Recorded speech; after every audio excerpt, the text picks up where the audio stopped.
Hello, good afternoon, everyone. Our next topic is difference between oral and written communication यानी oral communication और written communication में क्या difference होता है. The following are the differences between written and oral communication. तो आगे जो है oral communication और written communication के बीच के differences दिए गए हैं. सबसे पहले हम देखेंगे written communication को यानी लिख कर किए गए communication को. तो written communication is a process of communication in which information or message is communicated between sender and receiver through written form. तो written communication यानी लिखित communication ये communication करने का वो ज़रिया होता है जिसमें information या message का आदान प्रदान होता है sender और receiver के बीच लिखित तौर पर लिखकर communication करना, that is written communication. Oral communication यानी बोलकर communication करना. Oral communication is the process of communication in which information or message is communicated between sender and receiver through the mouth.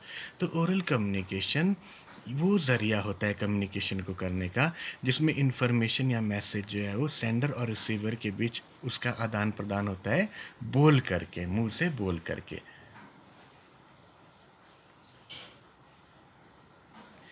And next one is written communication.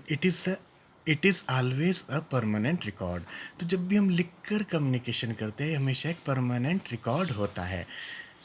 Oral communication it does not have any permanent record. Oral communication का कोई permanent record नहीं होता है. It takes more time to give feedback. तो feedback यानी reply या answer देने में ज़्यादा समय लग जाता है जब भी हम रिटर्न कम्युनिकेशन करें उसमें.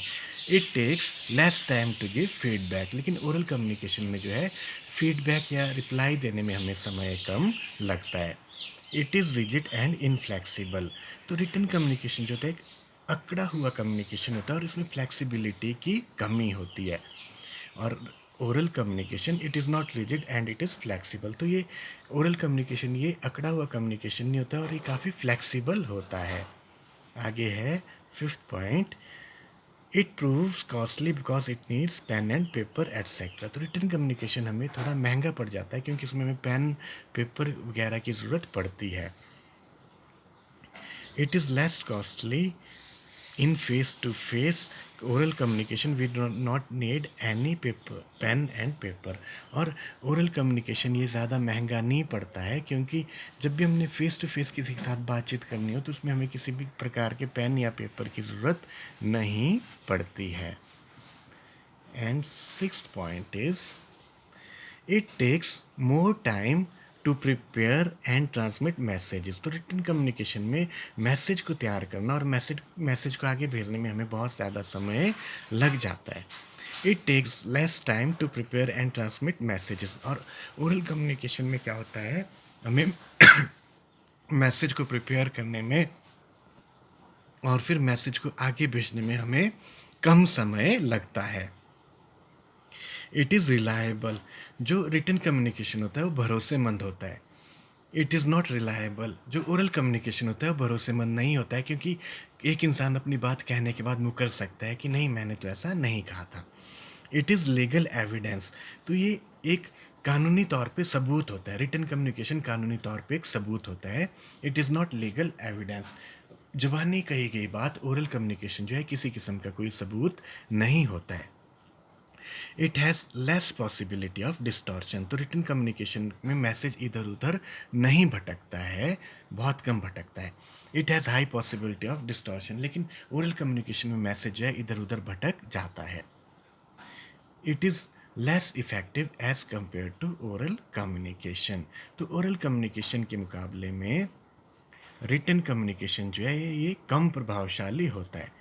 It is more effective as compare to written communication. और ओरल कम्युनिकेशन जो है ये रिटन कम्युनिकेशन के मुकाबले में ज़्यादा प्रभावशाली होता है. More significant in all types of organisational context. तो रिटन कम्युनिकेशन जो है ऑर्गेनाइजेशन में हर तरह के ऑर्गेनाइजेशन में इसकी वैल्यू काफ़ी ज़्यादा होती है. Less significant in organisational context. तो ऑर्गेनाइजेशन के संदर्भ में ओरल कम्युनिकेशन की वैल्यू काफ़ी कम होती है. It establishes indirect relationship between sender and receiver. तो जो रिटन कम्युनिकेशन है इसमें एक इनडायरेक्ट रिलेशनशिप बनता है भेजने वाले और रिसीव करने वाले के बीच में. It establishes direct relationship between sender and receiver. लेकिन रिटन कम्युनिकेशन में जो है एक डायरेक्ट संबंध बन जाता है सेंडर और रिसीवर के बीच में। It maintains formal relationship of communication.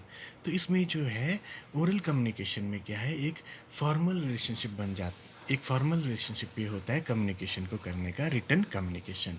It maintains informal relationship of communication. लेकिन ओरल कम्युनिकेशन में जो रिलेशनशिप होता है वो इनफॉर्मल होता है। It is less affected by emotions. तो हमारा जो रिटन कम्युनिकेशन है इसमें इमोशंस का ज़्यादा फ़र्क नहीं पड़ता है। It is highly affected by emotions. लेकिन ओरल कम्युनिकेशन में इमोशंस का बहुत ज़्यादा असर पड़ता है। It is possible to preserve it and may be use in future. तो जो हमारी रिटन कम्युनिकेशन होती है उसको हम संभाल के रख सकते हैं और फ्यूचर में उसका इस्तेमाल हम कर सकते हैं। In it, if there is no recording system, the preservation of information is quite impossible. अगर हम अपनी ओरल कम्युनिकेशन में बातों को रिकॉर्ड नहीं कर रहे हैं तो हम रिकॉर्ड को नहीं मेंटेन कर सकते हैं लंबे टाइम तक। अगर हम रिकॉर्डिंग नहीं कर रहे हैं तो हम इंफॉर्मेशन को संभाल के नहीं रख सकते हैं लंबे टाइम तक।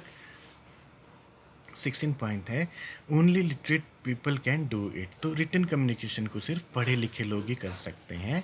It can be done by illiterate people also. और जो हमारी ओरल कम्युनिकेशन है उसको अनपढ़ लोग भी कर सकते हैं। Letters, memos, circulars are its examples. तो लेटर हुए, मेमोज हुए, पत्र हुए, मेमोरेंडम्स हुए, सर्कुलर हुए, ये एग्जाम्पल होते हैं रिटन कम्युनिकेशन के। Mobile phone talk, video calling, face to face talk are its examples. तो हम मोबाइल फ़ोन पे बात करते हैं, वीडियो कॉलिंग करते हैं, फेस टू फेस एक दूसरे के साथ आमने सामने हम बात करते हैं, ये ओरल कम्युनिकेशन के एग्जाम्पल्स होते हैं। It takes time to give response. लेकिन जो रिटन कम्युनिकेशन होता है इसमें रिस्पॉन्स देने में हमें ज़्यादा समय लग जाता है। ओरल कम्युनिकेशन में क्या होता है, in it quick response is possible. Oral communication में हम एकदम क्विक रिस्पॉन्स दूसरों को दे सकते हैं। Here spellings should be correct. Written communication में स्पेलिंग्स एकदम सही होनी चाहिए। Here pronunciation should be correct. और ओरल कम्युनिकेशन में प्रोनाउंसिएशन एकदम सही होनी चाहिए। Here handwriting should be good. और रिटन कम्युनिकेशन में हमारी हैंड राइटिंग अच्छी होनी चाहिए। Here voice should be clear and audible. और ओरल कम्युनिकेशन में हमारी आवाज़ जो है एकदम क्लियर और दूसरों को सही ढंग से सुनी जानी आनी चाहिए। ठीक है, इसमें वॉइस की वैल्यू ज़्यादा होती है ओरल कम्युनिकेशन में। So this was all about difference between written and oral communication. अगर आपको मेरा ये लेक्चर पसंद आया है स्टूडेंट्स तो please like, share, comment and subscribe my channel. Thank you so much.